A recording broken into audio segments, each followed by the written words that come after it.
Guys, it's Eric, owner of Farpoint Farms here in the mountains, North Carolina, and tonight we got a cool base station radio here. This is actually a gift from fellow YouTuber Dallas Rife. Thanks to Dallas, I now have a base station for inside the house. I appreciate that, my friend. Let's check this thing out. This is a kind of a rare bird here.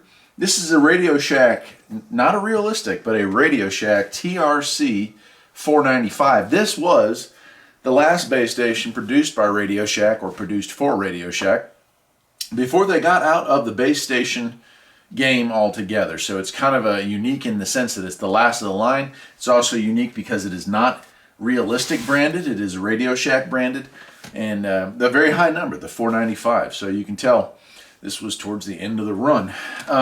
It does have some pretty interesting features as well. Now this is just an AM. It's not a sideband radio. But it has some stuff on it that kind of makes it unique, and I'll go through that. Obviously, we have our channel up and down here. That's pretty standard. RF gain, squelch, volume. But here's where things start to get interesting. Yeah, noise blanker and automatic noise limiter, channel 9 button. But this button right here, you don't see that very often on any radios from the, I call it the vintage era. This is still being late 90s receiver. I would still consider it to be vintage, but scan. It has a scan function, which is really unusual for CB base stations of that era. So it's a really cool feature to have on any base station, which makes this, to me anyway, a very desirable base station to have. Over here, on-off switch, a nice phono jack, and this is the regular 5-pin DIN plug that most Radio Shack radios came with back in the day.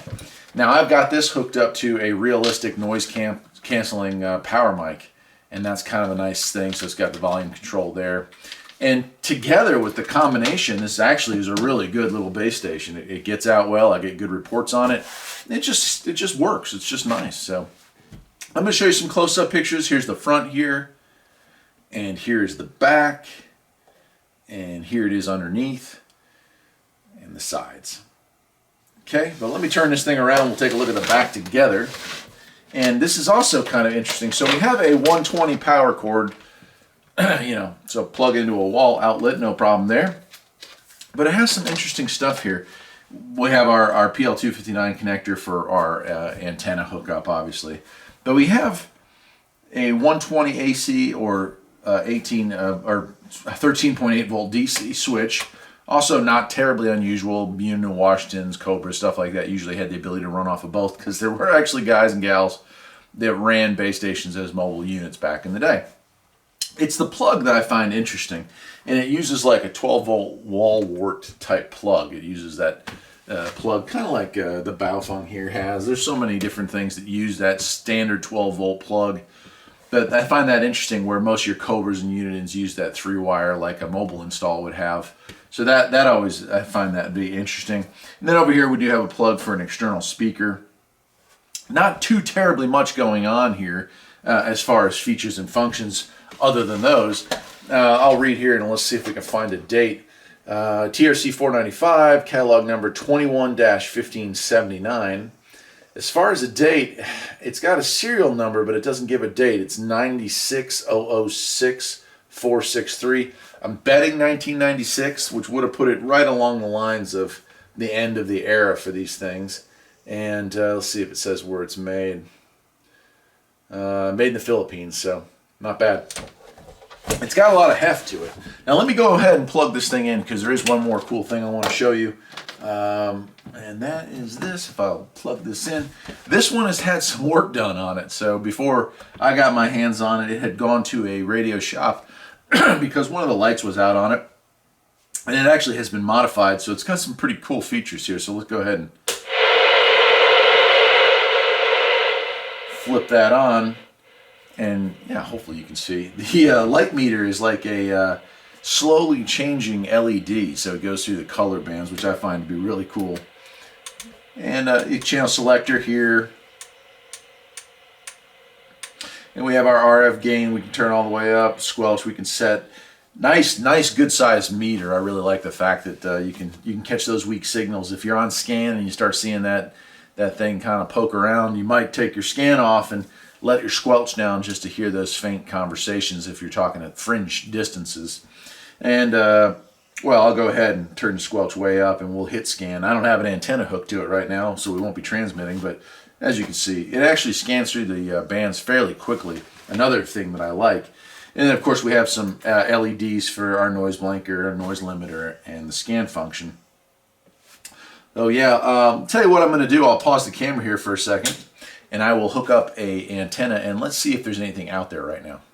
Okay, I've got the ancient Antron A99 hooked up to this thing, and let's see. So it's, I don't know, 8 o'clock in the morning here, and probably not going to be getting signals in this early in the day here. Usually about 10 o'clock we get skipped for a little while if we're going to get skipped for the day. But I'll go ahead and turn it on. We'll go through it again. Righto. And I'll turn off scan. We'll see if any of the channels have anything. If not, I'll give a call out and see if we can catch the signal.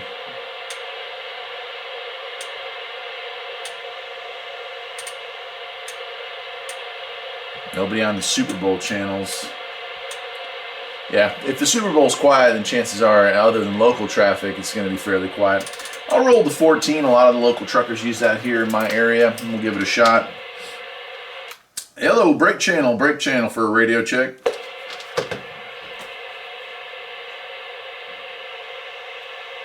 Nothing today, my friends. Let me turn that back down.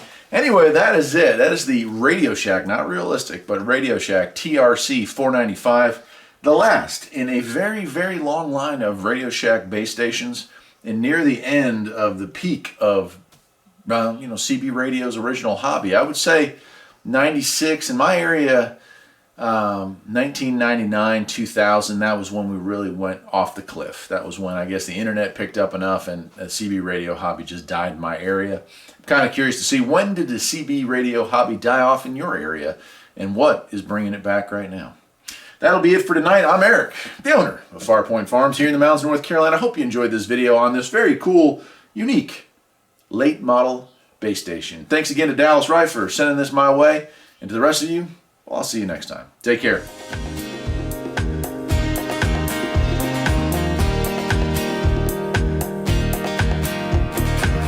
There's always something that needs a little fixing on Farpoint Farms.